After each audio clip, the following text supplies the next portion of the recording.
This is Sex and Science Hour with Brian Sovereign and Dr. Stephanie Murphy. Get your freak on. Hello, and welcome to Sex and Science Hour. This is episode number 4. Hello, nurse. Oh my. I thought you were going to say hello, nerds, because that would be accurate too.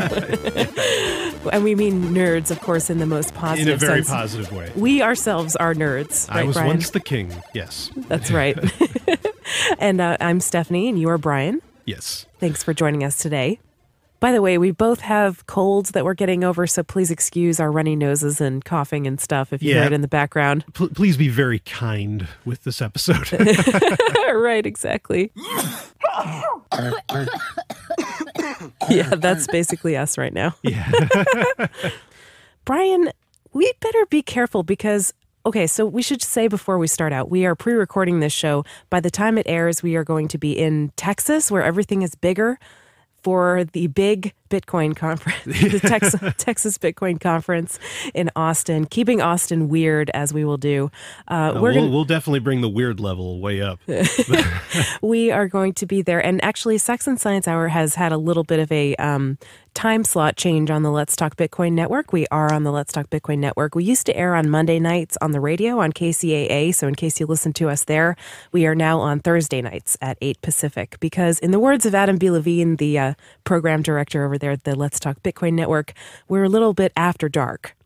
Yeah, I think it's pretty safe. And you wouldn't really want to be on during Monday Night Football anyway. Not that football's got a year before it starts again, or a few months. Well, that's anyway. true. That's a good point. So but Thursday night's nice. We're too sexy for Monday. We really got to go with the Thursday night slot. That's right. Yes, that's what people say when they see us. So in the spirit of talking about traveling, we are going to have to be careful, I think, when we're going through the airport, Brian.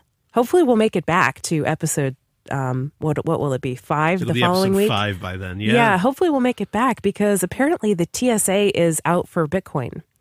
They're looking for people who have Bitcoin stickers on their stuff. Yeah, I was about to ask, how are they out for Bitcoin? I mean, it's not like they can go looking through your bags. Is there any Bitcoin in here?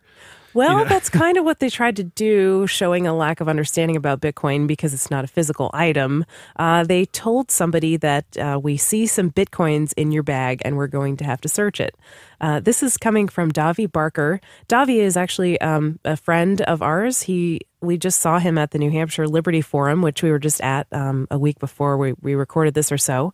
And Davi had flown from California to New Hampshire to go to the Liberty Forum. He had a great time, and he makes these things called shiny badges, which are little lapel pins that have sort of freedom-oriented messages on them. And he Very also high makes quality. They're beautiful. Oh yeah, I definitely would recommend them. I love shiny badges, and they don't grant extra rights either. But he has some Bitcoin badges in there. They're not really badges, just to clarify once again. They are just called shiny badges because it's a kind of a way to make fun of people who wear shiny badges and think that it does grant them extra rights. Exactly. Anyway, so Davi was going home. He was going on his merry way back to California, where he's from. And apparently he got stopped in the airport by the TSA, and he was wearing a Bitcoin Not Bombs hoodie, which, you could say, oh, well, of course he got stopped because it said bombs on the hoodie. Well, it doesn't say anything about bombs, actually. Yeah, it actually just doesn't, right. has a picture of a plane that's meant to be a bomber, but it doesn't look threatening at all. It looks like a plane, and there's Bitcoins falling out of the plane. Right. And it's a cool design. It's like very famous, I think, in the Bitcoin community. And he, of course, is part of Bitcoin Not Bombs, who makes that apparel, and also does help for Bitcoin-related charities. But yeah, I guess that kind of raised their hackles or raised their suspicions. And then he got kind of questioned by the behavior detection officers, right? And they kind of stopped him and asked him where he was going. And he kind of thought they were joking. He thought maybe it was somebody that he knew. And he said, well, I'm going to Earth, the northern part, or something like that. Well, they're asking him where he's from. Oh, and yeah. he said, I'm from Earth. And then they ask, well, okay, could you be more specific? It's a reasonable answer. Yeah. I'm an Earthling, right? Yeah. And he says, well, I'm from the northern part, of course, meaning northern hemisphere. And then apparently they got serious at that point. Yeah, and he was kind of scared about this. And his wife, of course, is a civil rights attorney. And so he was like, hey, he was about to say I'd like to talk to her, but then somehow, they decided he was not a dangerous threat and they let him go, basically is a short version of the story. And we'll link to the blog post that explains this whole thing. But needless to say, it was kind of freaky. So be careful out there if you're going through a line where people are searching through your bag and looking for something to get you on. Yeah, I'm shocked we're not hearing this more because clearly when you read the blog post, you'll see that the TSA, at least according to Davi, has really no understanding of what Bitcoin actually is. I mean, it seemed like at first they're looking for something physical, which, I mean, unless you have a casacious coin, there are no physical Bitcoins. Right. And with that in mind, they could just pull anybody. I mean, I think if you're wearing a Boston Bruins jersey, you might be in some trouble, because, that looks like the Bitcoin symbol. That's funny because, I was somewhere out at a restaurant or something, and I saw a woman wearing a Boston Bruins shirt. Right. And I thought it was a Bitcoin shirt. Yeah, no, I don't blame you. It looks like similar. it. Yeah, they look like it. And so it's, this is crazy. This is what happens when you have, an organization that is just so overreaching, Yeah, and they can essentially do anything they want. Sure. I mean, one of the things that Davi pointed out in his blog post was that, this kind of policy is decided completely in secret. It's all extra legal. It's right. it's just these policies that they kind of put in place and then revoke later, just like the X-ray machines that you had to walk through, and just now some people don't have to take off their shoes, but other people do, and it's just silly. It's security theater. It doesn't keep anyone actually safe. No, it doesn't. It's designed to maybe make people feel safer, or some people feel safer, but most people just feel tyrannized. Yeah, I mean, there's little to no evidence that the TSA actually does, No, and they fail their own internal screening tests. Yeah, the red teams get through all the time. Mm-hmm. It's a failure and a waste. Yes, all a consequence of the failed war on terror. Absolutely. And speaking of wars on things that probably shouldn't be very scary, that was a lot of booing. Brian, the Mormons have declared war on masturbation. Now, I actually love this because every time somebody declares a war on something, like usually the government, the war on drugs, the war on poverty, the war on terror. Well, I mean, I don't love that those things get bigger. Of course, I want them to go away. But any war on something doesn't make that thing go away. No, what it really does is it creates a bloated federal budget. We could say a swollen federal budget. They erect a lot of buildings, and their budget just becomes massive and inflated, and nothing really happens to actually get rid of the thing that they're supposedly fighting against, and oftentimes it grows bigger. Yeah, it definitely grows bigger. And, you take like the drug war, that hasn't stopped drugs. If anything, it's made them, more appealing to a lot of people, right or wrong. That's what it does. Terror, the war on terror is just making more and more, people mad at foreign policy. Right. And I wish I hadn't started off with saying, well, I love this, but I was actually referring to the Mormon war on masturbation, because I was like, these bad things that we want to go away, drugs and terrorism and crime and poverty. Yeah. Like, we really want those to go away. Masturbation, I'm pretty happy with that getting some extra promotion. Yeah, if this war, this is definitely the war I want the Mormons to lose. And I think they've already lost. Yeah, I think so. I think they've lost for a few thousand years. Well, get this. They've got a PSA that has like a military theme. It's called Wounded on the Battlefield. You want to hear this? Please. Wounded on the Battlefield. Very serious. The temptations of the Great War are many. The battles are real, and the strategies are clever. The enemy is cruel, ruthless, and relentless. We must not underestimate the danger. We must be vigilant and valiant. And it's showing a boy going alone into his room. Confused young man gets addicted to pornography. Okay, I think I've seen enough. Okay. And he's sitting there in a glow of a computer screen, like looking at it like very blankly. Presumably he's looking at porn. Okay, first off, there's been a couple studies recently that said that guess what? You're not addicted to porn. So it's not like that's just not true. Okay? Right. Now you can take the other evidence, and people can argue about the evidence back and forth all they want. Now I know we kind of made light. We sort of made a joke out of these various wars and the war on masturbation and all this stuff.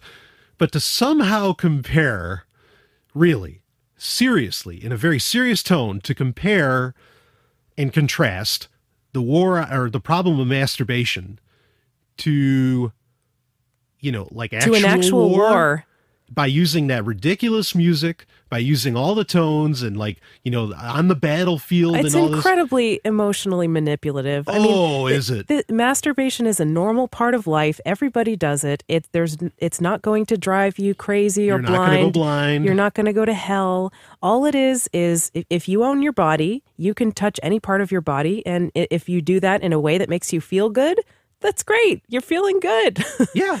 Yeah. Now, they are kind of conflating masturbation with porn, which, perhaps some people might have different issues with porn than they do with the simple act of people touching themselves. But they've kind of really managed to mash those two together, and I don't think that's exactly correct. No, nor fair. Right. This is, it's funny, at the same time, but that video takes it from funny to what the hell are you doing? Over the top. Yeah. What are you trying to convey? It's just sad because I feel bad for people. There are going to be people who really take this to heart and listen to it and believe that there's something wrong with them for wanting to masturbate and watch porn. And I'm sorry, there's not. That's incredibly normal human behavior. Right. And does this article talk about how they're, trying to do something about it in the state house in Utah at all? Or I didn't see that part. Did you? No, I don't recall. No. Okay. Well, what they had was excerpts from Mormon pamphlets that tell you how to overcome your habit of masturbation. And maybe some people feel like they masturbate or have sex compulsively. They don't enjoy it or whatever. That's not the majority of people. And not everybody wants to change their habits. Right. So leave them alone. Yeah. Stop vilifying. Stop shaming them with these videos that are just so over dramatized. Yeah, I agree. Just go ahead and masturbate. Yeah, really, it's okay. Let people do it while you're listening to this show. Really, don't tell us about it, but you are free to do whatever you want with your own body because you are your own agent. You're your own sovereign individual. So have at it. Have fun. Let the fun begin. Right. Right. Anyway, so we've got another article here. There's a baby that has 3 parents, Brian. So what happened here is it's a baby that it was born to one of the women who is in a relationship with another woman, and they have a male friend who is the biological father of the child, because obviously, 2 women can't. That doesn't work. They can't have a baby right. that they are both the mother of. So they had to get a sperm donor. And so they used this guy who was their friend. And apparently there is a law in British Columbia where they live that lets you put 3 names on the birth certificate. Okay. So it can't be more than 3. It's just. It doesn't really say, but I guess it can't be more than 3. Right. Well, of course, if it's 2 women, then Mormons would be okay with this. Well, then they wouldn't in a way, in a roundabout way. They wouldn't be okay with the whole lesbian thing. Right. Not out in the open anyway. Right. If it was a man that was married to 2 women, apparently, yes. Although they no longer, the mainstream Mormon church does not endorse polygamy. Before we get all kinds of hate mail from Mormons. Saying it's no, yes, we don't. Yeah. We know that you don't endorse polygamy, but there are, of course, some sects of fundamentalist Mormons that do. But what do you think about this, Brian? Do you think children with 3 parents? What do you think about that idea? I think it's wonderful. I think the idea. Sometimes it can be too much, definitely for a single parents, it's really difficult. Oh yeah, to raise a kid on their own. Yeah, and even for 2 parents, sometimes it can be a lot. I think it can be way too much. Now, I don't know about the father if he's actually involved in the kid's life. Right. But at least he's on the birth certificate. So apparently that might give him some kind of legal rights. which I don't know. I mean, the state getting involved in family court cases, that's difficult sometimes, right? No, that's true. And I certainly don't want the state to like really recognize anything. But at the same time, I mean, this is comforting that at least people are open to the idea that, you know, why does it only have to be two people? Or maybe that three people might share some kind of responsibility for parenthood. Sure. And it's more love. That's all there is to it. It's more love. And before people say it's like, well, it's a biological thing. Biological what? I mean, so what? You know what? You can't love somebody? I mean, you're not biologically related. I would think if the guy wanted to be on the birth certificate, then he wants to maybe have some kind of stake in the child's life going forward, right? Like he doesn't want to be just like erased from history. No, right. Just give up his sperm and go. Yeah. And of course, if two women want to raise a child, go for it. You know, that's okay. So I think we got to take a break, but there's definitely more coming up. We've got some interesting listener emails on the way, and also something that might surprise you about selfies. Stay tuned. This is Sex and Science Hour. EasyDNS is the Swiss Army knife for your domain names, helping meet their customers' individual needs since 1998. EasyDNS has been an outspoken critic of SOPA and CISPA. EasyDNS was an early supporter of Bitcoin, and now they are proud to sponsor this show. Do business with a company that shares your values. Get a 13% discount when you pay with Bitcoin. Go to bitcoin.easydns.com and be sure to use discount code LTB. Sex and Science Hour is part of the Let's Talk Bitcoin network, and we are so excited. Wait a minute. What's Bitcoin? What's Bitcoin? What's Bitcoin? Well, you'll have to listen to Let's Talk Bitcoin to find out. It's a twice-weekly podcast, and you can find it at letstalkbitcoin.com. Okay, I gotta know. Yeah, you really should probably get on that. It has a whole network? Yeah, we're part of it. How did I not know about this? You must have missed the memo that we were on their network. Anyway, now back to Sex and Science Hour.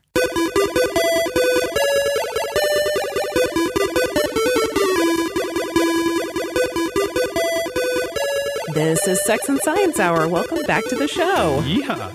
We are on episode 4. Brian, there's somebody in the U.S. government, he's a senator, and he has called for a complete ban on Bitcoin, saying that it's bad for consumers, it's going to defraud people. Probably there's a reference to the word Ponzi scheme somewhere in there. Doesn't look like he understands Bitcoin. Really? How do you do a facepalm on the radio? You know, that's... I don't know. We got some sound effects. Yeah, we've pulled this one out a lot lately. There's plenty of booing to go around. That's another one we can... Yeah, that's certainly what I do if someone... Because I can't imagine the senator was making like this great case.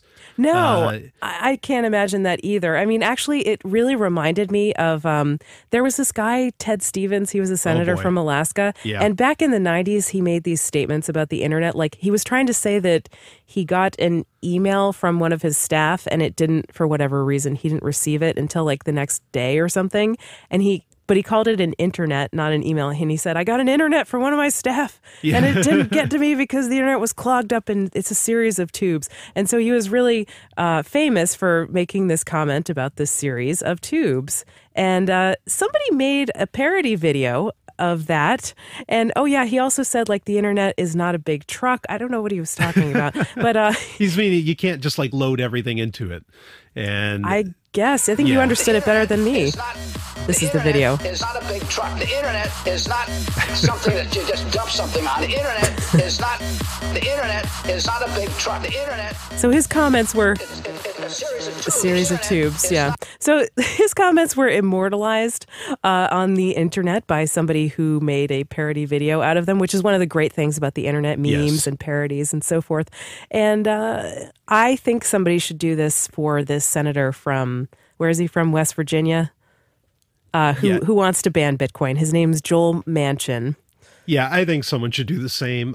Joe Manchin, excuse me. It is common. This is just like the internet where, again, the internet didn't, the government didn't understand the internet back then in the early 90s. They don't understand Bitcoin now. No. Regardless of how many times Gavin goes to the CFR, I'm sure they still don't understand it. Okay. See, this is why I think it's really kind of, I feel really bad for the Bitcoin folks who are trying to work within the system and to educate the Congress people about Bitcoin and to show them why it's good and why, like we can have some regulation, but, go easy on us. Just give us a little bit of freedom and permission. No, they're never going to give you the freedom and permission that you're looking for. The whole point of Bitcoin is not to ask for permission. And all the arguments that this guy made against Bitcoin, they could all apply to cash too. Sure. He was like, yeah, it can be used for black market purposes. It can defraud consumers. Well, cash is printed by this agency called the Federal Reserve. It's backed by basically the faith that people have in the government. Right. And, but this is so fun. And it can be used for black market activities too. And it has been. And it's the amount of cash that's used for black market activities is way larger than the amount of Bitcoin. Yeah, absolutely. But it's so funny because people are looking to these to the government types, to senators like this, to protect them or to legislate or that's regulate. The problem, I think. But they don't understand. They didn't understand the internet. Nope. They still don't understand the internet. Yep. And they how could they understand Bitcoin? And you can keep telling them, that it's okay, but I don't think that it changes anything. I agree with you. And I mean, just to show how the misunderstanding or the lack of understanding. This guy said that Bitcoin is bad because it has it's deflationary, and he said that it had 98% deflation compared to 1.3% inflation shown in the Consumer Price Index. Now, people should be able to use whatever currency they want to, right. Whether it's inflationary, deflationary, or whatever, whoever it's issued by. That's just a freedom thing. Just like people can pick their flavor of ice cream, Having 1.3% inflation means that if you save money, it's going to be kind of evaporating at a rate of 1.3% a year unless you invest it and it has some return on the investment. But if you just put money under a mattress, Federal Reserve notes or fiat money, then it's going to be kind of eaten away over time. Right. And actually, the dollar has lost 95% or 96% of its value since the early 1900s. So over the last 100 or so years, a little bit more, the value of the dollar has changed quite a bit. Yeah, no, it's absolutely true. And, but part of me actually really wishes that they would just go ahead and ban Bitcoin, because I feel like they're just chomping at the bit to do it. And everybody's so terrified. Everybody's talking to these people, the senators, the regulators, saying, okay, look, no, we'll play nice. Just let us keep our Bitcoins, And it's like, no, just ban it. Just stop the tease. You think it would become more valuable? Yeah. Oh, yeah. Yeah. And because guess what? If they did ban it, it's not going to stop it. They banned it in Russia. You think Russia's having a problem? Yeah, you know what else No. is banned? Torrenting. Right. Did that stop it? Do you know what else is banned? Marijuana. Yeah. So are lawn darts. Yeah, lawn darts, right? Come on. You can still get lawn darts. It's madness. That's a great example because it's so harmless, Oh, yeah. Well, then someone's going to email us and say, lawn darts kill, right? My cousin died from lawn darts. And if that really happened, I apologize. But come on. Yep, it's pretty much madness. Brian, we do have a listener email I want to talk about on the show. We have a letter from Jess. She writes in saying that her boyfriend is bisexual, and yes, she can assure us that male bisexuals do exist. So we have at least one report from the field. From the field. I love it. Awesome. Yeah, and like we said on a show a couple episodes ago, of course, not everybody is bisexual, but not nobody is bisexual either. There are some bis out there, probably more than admitted or identify as bi, sure. But it's not everyone and it's not no one. So it's interesting to hear from a real live male bi, or at least the girlfriend of a real live male bi. Jess actually said that her boyfriend gets stereotyped a lot because when people find out that he's bi, they think that he's just attracted to anyone. That's another myth about bis, by the way, that they just want to have sex with everybody. And Right. no, that's not true. Just like straight people aren't attracted to everybody of the opposite sex. Yeah, exactly. Or gay people aren't attracted to everybody of the same sex, right? That is actually a myth about gay people too, is that, oh gosh, don't let them in the locker room. They're going to want to just have sex with everybody. Well, no, you can be gay, but it doesn't mean they're attracted to you. Hey, and there was a paper that you found that was published in a journal, a scientific journal that is reserved for publishing very controversial scientific papers. Oh, yeah, this is controversial. Yes, this is the journal PLOS One. And PLOS One is a journal where it stands for Public Library of Science. And it is a journal that is not peer-reviewed or is like limited peer review. Right. And so it's meant for controversial findings because then your colleagues can't keep you out of it because they don't like what you have to say or whatever. They can't veto it. I'm sorry. Right. Which happens often in science. Yes, it does. Yeah. You might feel pretty disgusted when you hear about this. So the title of the paper is Complete Genes May Pass from Food to Human Blood. Now, this is what people say who are concerned about genetically modified foods. They say that the genetically modified plant DNA can get into the human bloodstream and it can actually transform you into the mutant frankenfood. And I never believed it when I heard that because it doesn't sound, they're not really backing up their claim. They're just kind of making this claim and throwing it out there. And you are a biochemist. Right. And it's like, well, what's the evidence for that? And I'm not even sure if I believe this PLOS One paper, but it's very interesting to bring up, right? That this could happen. So what this paper says, and this is from the abstract of the paper, is here, based on the analysis of over 1,000 human samples from 4 independent studies, we report evidence that meal-derived DNA fragments, which are large enough to carry complete genes, can avoid degradation through an unknown mechanism and enter the human circulatory system. Now, what this means basically is there is DNA from plants in your diet, foods that you eat, that can somehow get into your bloodstream, which is not supposed to happen. Right. That's kind of the scary part. That's the scary part, yeah. And another thing that they found was they did an analysis on a pregnant woman, or at least more than one, but some pregnant women. And there was plant DNA in the mother's blood, but not in the cord blood. So it didn't get into the fetus's blood, but it did get into the mother's blood. Wow. So whatever was happening, it wasn't crossing the placenta, but it was crossing the mother's intestine, which was really interesting. Now, they also said that people who have inflammatory diseases, so people with Crohn's disease or Kawasaki's disease, which are autoimmune inflammatory diseases, had more plant DNA in their blood, which basically supports the leaky gut hypothesis, where people get inflammation and then little fragments and particles of their food get out of their gut into their blood. And then that begets lots of food allergies and who knows what else. So what does this mean? I don't know, but it's kind of interesting because if DNA from plants can get into your blood, can those genes be expressed? Can there be plant proteins that somehow get translated in your blood? Yeah, Do you become what you eat kind of thing? Right, you are what you eat. Yeah. But I think a lot of people instantaneously read this and run to the conclusion where, that you mentioned before, conspiracy theorists, where they say, oh, this is proof that that GMOs, they're trying to actually change, the human condition. They're trying to change what it is to be human, what humans are, and that they're creating a new race of humans that are going to be docile so the government can control them, blah, blah, blah, blah, blah.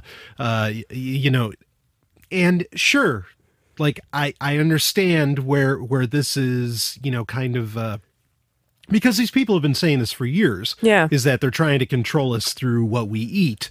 Okay. And so for this to come out as sort of the first, semi-credible evidence. But yeah, this phenomenon wouldn't be limited to DNA from genetically modified plants. It could be any plant. Right, exactly. It's just that, what are the genes that are put into genetically modified plants? Well, sometimes they're bacterial toxins that are meant to kill bugs that are eating the plants. Right. Sometimes it's resistance to pesticides. And, who knows what those might do to a human. So are these things really safe?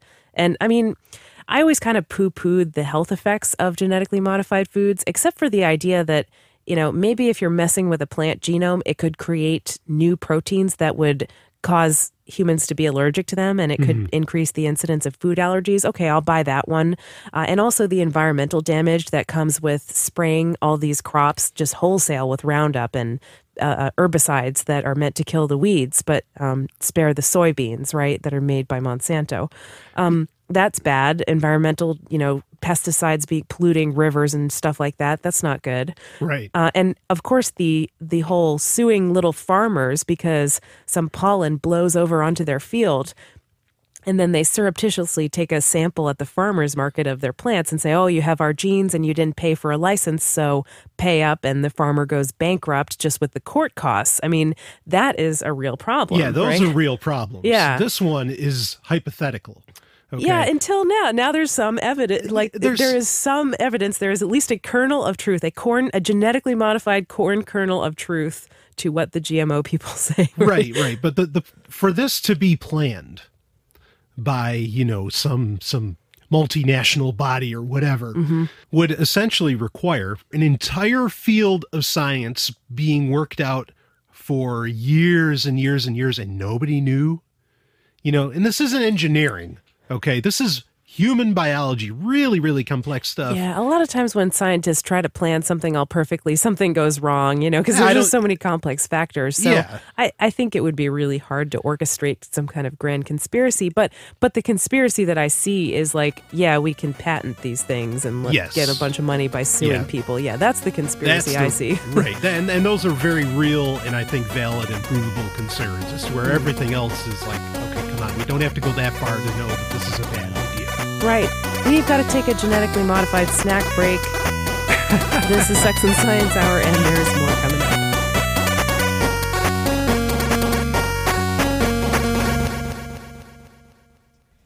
Hey, everybody. Thank you so much for tuning in to our new show. Yay! Yeah, I mean, you already love it, Hopefully. But if we're doing our job, they love it. And if you love it, it would be great if you could help us spread the word, because it is a new show. So not too many people have heard the good word of Sex and Science Hour. Maybe you could go around and knock on some doors and say that you have some good news for people. Yeah, you don't have to carry a book for this either, but maybe that would help, in a white shirt and tie. And yeah, look presentable. Maybe you could carry around a little tablet instead and help people subscribe to our podcast feed. Yeah, and just, have you heard about Sex and Science Hour? That would be wonderful. So yeah, if you could just go ahead and do that. Sunday morning is the ideal time to be doing this, and we'd really appreciate it. Tell them to go to sexandsciencehour.com, and it's really for their eternal salvation. I mean, you're really doing people a favor by doing this. So. Or you could just share it on social media. Right, and we do appreciate it. Thank you so much. And now back to the show. Yoo-hoo.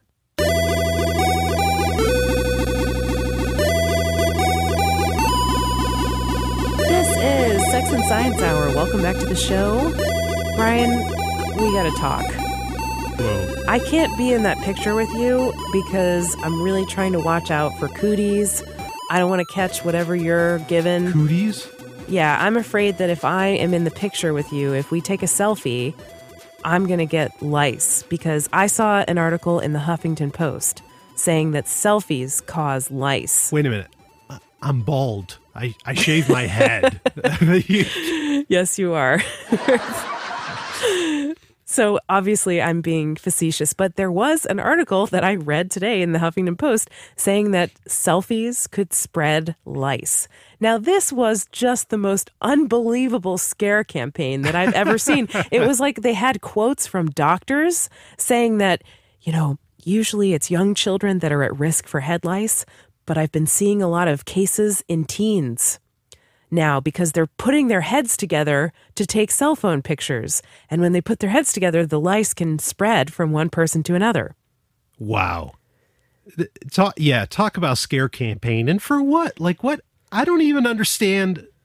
Who's so worried about selfies? I don't I don't know. That's a good question. I mean, I can't say I'm a huge fan of what we call picture culture, which is everybody takes a picture of everything all the freaking time. Yeah, all the time. I mean, pictures are nice, but it's getting crazy. It can it can get overboard, but to say don't be close to your friends, don't hug your friends.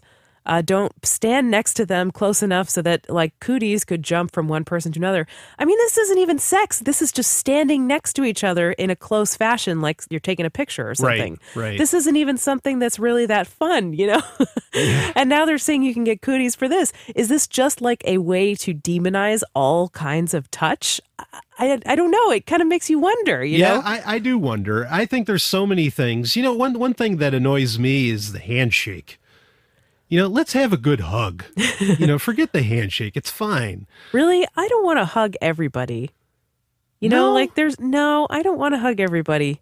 Sometimes people don't smell good. Sometimes you're just not on that level. I don't know. Yeah. But I would like to hug more people than probably it would be considered generally socially appropriate to hug, but not everybody. Sure, but that's the thing. But I think if people were used to being closer, I think perhaps a lot of the issues you just described wouldn't exist anymore. Yeah. I mean, there's studies where, you know, kids need 10 hugs a day, or at least that's an optimal amount of connection to make. And I think maybe if people were a little more connected and they weren't worried so much about lice from, you know. Yeah, I mean, gosh, if you are walking around in fear, living in fear that you're going to get bugs on your head if you take a picture with one of your girlfriends.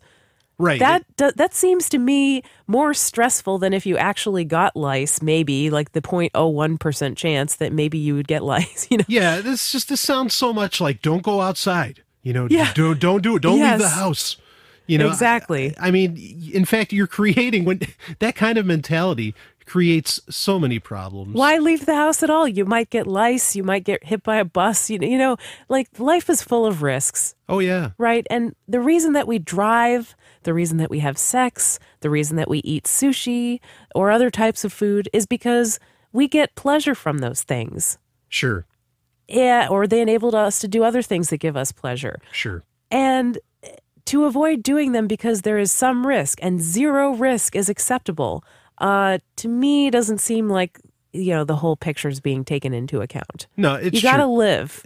You really do. And people need to keep in perspective that even the Huffington Post, you know, pick your flavor of news source. They got to make money. Okay.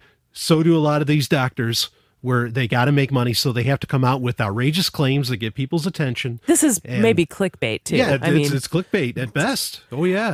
I have to admit the way I found this was it worked on me. I saw, oh sure. I was reading a different article and I saw a headline that said, "The disgusting reason not to take selfies." And I said, ooh, what's that? But you proudly sacrificed yourself so that no one else has to click on this. Then they all know it's crap. Yes, I'm like the sacrificial lamb of selfies. And you are the Joan of Arc of science. All right. Have we said enough controversial stuff in this episode yet, Brian? I think it's pretty controversial. We could do a little more, I suppose. We get in trouble. We have some hate mail that we're going to do on the next show, the next episode 5, that I think you're going to love. But I think we've said enough inflammatory things. We've said enough inflammatory things on this episode so far. So I want to talk now about how to stop caring what people think, because I think we could use that. Oh yeah, this is something I think everybody could use. Yeah, definitely. You posted this article on social media, Brian, and I just thought it was great. So I thought we should probably talk about it. It's not particularly about sex or science, but it is kind of a human interest, personal development kind of article, which I always appreciate and like. Oh yeah, it's a good thing to talk about. I mean, especially, you know, when you're doing a radio show or podcast, pretty important to have a thick skin. Yeah, a thick skin. I mean, there's always a balance between, this is kind of getting into shop talk now, but there's always a balance between listening to the feedback that you get from your audience and being overly receptive to feedback. Because some of the feedback that you get is constructive and useful, and some of the feedback that you get is crap. Yeah. That doesn't help. Right. You can get feedback where a person just clearly didn't listen to you at all. They just want to be listened to. Yeah. And that's saying something too, because I get, perhaps they tuned in or something like that, and they did not, whatever happened, something set them off, and they did not feel empathized with or listened to, and they didn't feel good about hearing the show. And I am sad when that happens. We try to be inclusive. We're talking about some hot topics sometimes, and sometimes people don't like it. But hey, the best way to please everyone is to never have an opinion, to never state it, Oh, yeah. Yeah. to never talk about anything that matters, right? Yeah, that's the Winston Churchill line, Yeah, I'm not getting the exact quote, but it's something to that effect, right? Yeah. It's that, if you made enemies in life, good, that means you stood up for something. Right. And yeah, I'm not saying I like Winston Churchill, but it's a pretty fair point. Right. Well, he stood up for something too. That's why you don't like him. See, he made an enemy. Yeah, he was doing it right. That's right. Yeah, he worked. He was the state, and so he made an enemy of me. Yeah, that's why you don't like him, and me too. But anyway, so according to from this article, how to stop caring what people think, and that's not the real title, but I'm just sanitizing it for radio here.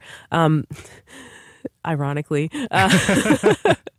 there was a study that was done that claims that people have about 50,000 thoughts per day or more. That I find that number incredibly high, but okay. Really high? Yeah, I wonder what counts as a thought. That's a good question. That means that if somebody thinks about you, Brian Sovereign, 10 times in one day, that's only 0.02% of their overall daily thoughts. Oh, they think about me a lot more than 10 times a day. But. Well, even if they thought about you 500 times a day, that would still be only 1% of their... Yeah, either way, it's very minuscule.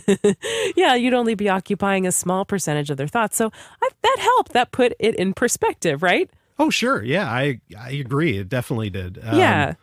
So the next thing they say is you can't please everyone. And this is something I can't hear enough. It's so helpful to hear that because you got to be reminded of that. You really can't please everyone. And if you try, who ends up miserable? It's you.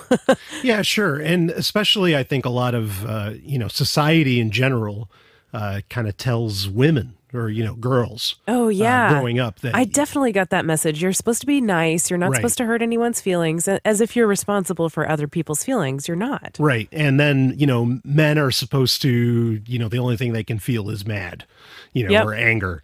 And so it's an interesting thing, but I think that's a message in particular that I think needs to be said to particularly women, but really everybody that, no, you can't please everybody. There was something in here about when people worry too much about what other people think, they become, people pleasers and they become overly accommodating to everyone else, thinking that it's going to stop other people from judging them. But in fact, most people do judge them because they sense that the person is a pushover or has no boundaries of their own. And what's to judge? And they judge them for that, right? What's left to judge? Who are you? Yeah, you know what I mean? That's always a danger. Yeah, like Marshall Rosenberg, one of the authors that we like, he came up with the idea of nonviolent communication, or compassionate communication, which is a way of communicating, a strategy for communicating empathetically, connecting with other people. Anyway, he has a book about that, and he calls them nice dead people.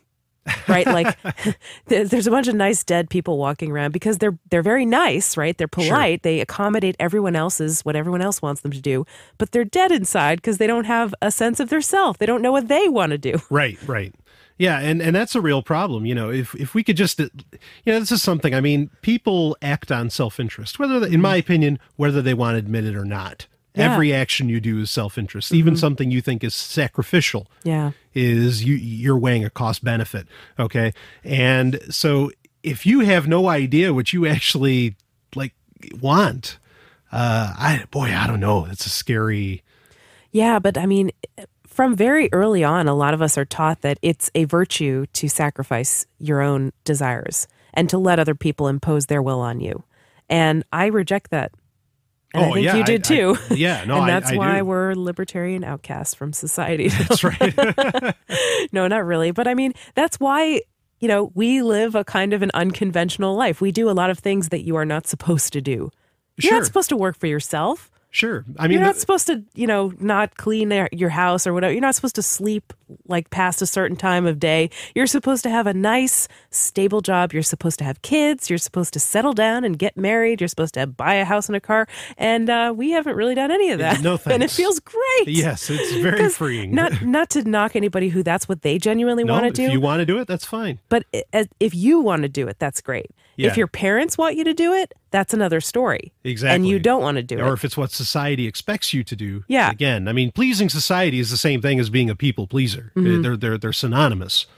And, again, you're giving up yourself. And, this is something. It can feel like so much pressure, though. Have you ever just had that feeling like, oh my God, what are people going to think of this? I have definitely experienced that feeling, and it is not a pleasant feeling. No, it's not. But eventually you do feel comfortable in the fact that you are asserting yourself.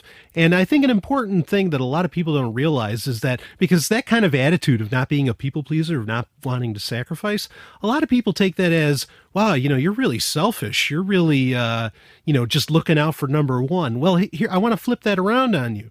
That's just to shame you into doing what they want you to do. Yeah, it is. But let me flip that around, is that if you're thinking about number one, meaning you're your best person that you can possibly be, how much more helpful are you to everyone around you that you love when you're your best? Okay? Yeah, it seems like everyone else who wants to tell you how to live are the ones who are being selfish. No, you should do what I want you to do. Yeah, right, exactly. They're being selfish. Right? Yeah, no, I mean, you being happy, you doing what you want to do, amazingly actually helps other people, because when they really need your help, you're at your best. You're able to provide it, yeah. And you're taking care of yourself. You're not dependent on anyone, exactly, right? Exactly. Yeah. So this article does give some actionable tips about how to actually stop caring what people think. The first tip, and they've optimized it in perfect SEO fashion with a list, right? People love lists. They love their bullet points. They love their lists and bullet points. So number one is know your values. That's very helpful. Sure. Right. And it can be hard to discover what your values are if you've been really used to living a life that's basically for other people. Yeah. Or if you're basing your values on what society says, which, not the best move. I mean, because in the Aztec Empire, your values would have been, well, human sacrifice is okay. And you don't want that. Well, sure. But I mean, sometimes I'm trying to think of examples where there are widely held cultural values, at least in the culture that we live in, that I would agree with. And I'm having trouble. I'm kind of drawing a blank right now. But the point is, like, you don't want to be just knee jerk and say, well, if it's a cultural value, then I don't have that. Because maybe you do. But it's just, you have to learn to listen to yourself and what do you actually want. Right. And if that coincides with mainstream cultural values, fine. And if it doesn't, that's fine too. Sure. The second one is put yourself out there. So just kind of expose yourself to situations where, not just expose yourself, but expose yourself to situations that make you uncomfortable, that go out of your comfort zone, like starting a blog, wearing a crazy sweater, public speaking, flirting with someone. Those are all situations where you have to do something that may be slightly outside of your comfort zone, but it requires you to speak your mind and assert yourself and be honest and vulnerable and put yourself out there. Yeah, two things. One is that the 21st century and the internet has taught everybody that it's okay to be weird. Yeah, sometimes really it's even cool to be weird. Yeah, sometimes it's cool. Sometimes it's even money making, to be weird. And that's okay. And the other thing is that speaking your mind, it's okay. There's a saying that goes around, a meme, that, speak your mind even if you have a shaky voice. And absolutely, because I don't care. Truth, let truth out. Your truth, let it out, no matter how it sounds. Mm-hmm. Absolutely. The third tip is surround yourself with people who are good at speaking their mind and being self-assured and living life without compromising their own core values. Yeah, no, absolutely. So, I mean, how to not, like the article said, how to not, care what other people think. Other people aren't going to really care what you do when you have, in my opinion, in general, when you have a consistent lifestyle. Or if they do care, then that's their thing. Yeah. Let go of the outcome. Like, just do what you are going to do and let go of what other people think about it. Right. That's the most solid advice in this article. So I think we can stop there. There is a little bit more, but I think that's all I wanted to cover for this one. And just to end on an upbeat note, Brian, we saw a blog post that I wanted to share, and it was from joshwitten.com, and he says that he's writing about the next Silicon Valley and how regulations are kind of destroying all this innovation and entrepreneurship that's happening, especially in the U.S. But there is one area that might be the next Silicon Valley, and that is, what do you think it is? 3D printing. No. I'll give you a hint. It starts with a B. Brian? Yes. Bitcoin, I assume. Yes. Yeah, it's Bitcoin, of course. And what do you think about that? I mean, you often compare Bitcoin to disco. Yes, that too. But I was going to say the internet of the 90s, but you always say, well, the internet had the 1999 too. It had 1994, but it also had 1999. Right. When the dot-com bubble burst, right? Yeah. There was a lot of malinvestment. People were excited, but they didn't really know what was going on. And a lot of companies failed. Some made it, some didn't, right? Yeah. Well, I think, what in that aspect, the blog post isn't really saying anything new in that, because a lot of people are, you go to any Bitcoin convention and everybody always says that, to be able to easily relate it to people, they say, well, this is just like the internet in 1992 or 1994, and look how great everything has turned out. And I get annoyed by that, because it's like, yeah, well, you also had the internet of 1999, and to think that Bitcoin, would have that time come its way might be naive. But at the same, what this is really saying is that wherever Bitcoin really thrives, and meaning geographically, okay, because yes, the internet is a global phenomenon, but there are, geographic pockets where, innovation comes from. That happens to be right now, Silicon Valley, in California. Right. But this author was saying that the U.S. is almost certainly not the geographic place where Bitcoin is really going to take off. What he says is, then I'll read you a quote from the article. The next Silicon Valley will happen wherever safe haven is offered to the developers and entrepreneurs of this next great industry. These pioneers don't need government funding or overblown infrastructure or a glitzy nightlife. They just need an internet connection and to be left alone. They need the ability to work freely without running afoul of 1,000 counterfeiting, money laundering, securities exchange, and tax laws that, however well intended, do not comprehend and will therefore inhibit the progress of Governance 2.0. I think that's beautiful to say, and I agree wholeheartedly with it, except for the fact that there's a chance that it may be in the U.S., but I can only think of one place in the entire United States where that could possibly be, and that would be in New Hampshire, which is the, by some standards, by most standards, I think, is the freest state in the United States. Which has an active community of people who are right along on board with this article. Right. We don't need government funding. We don't need government help, so-called. We don't need all their laws. Just leave us alone and let us innovate. Yeah, and by a lot of metrics, it's the Bitcoin capital of the United States. By all the metrics that took matter. Off here, I would say, just as much as in real Silicon Valley. Yeah, but there were Bitcoin companies coming out of New Hampshire years ago. Sure, I think tech companies would do well to get away from Silicon Valley. Not just Bitcoin companies, but could it be in Germany? Could it be in in Argentina? Could it be in Panama? Could it be in Portugal? Hey, maybe. But. It's interesting, and it is a hopeful thing, because I think they're absolutely right. This is going to happen. All right. Well, you know what else is going to happen? Sex and Science Hour is going to come to a close. So, oh, man. Brian, thank you for being on the show with me. It's been another fun show, and we will be back next week with probably a more timely edition, since we'll be no longer traveling. Right. Thank you for tuning in, and you can email us your listener questions or thoughts or anything you like at show@sexandsciencehour.com.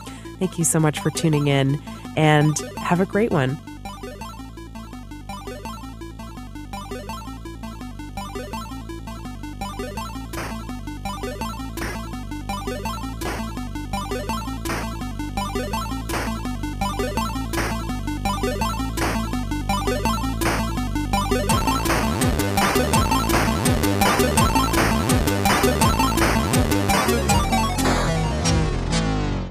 You've just heard Sex and Science Hour. You can connect with us at sexandsciencehour.com. Game over. Play again next week.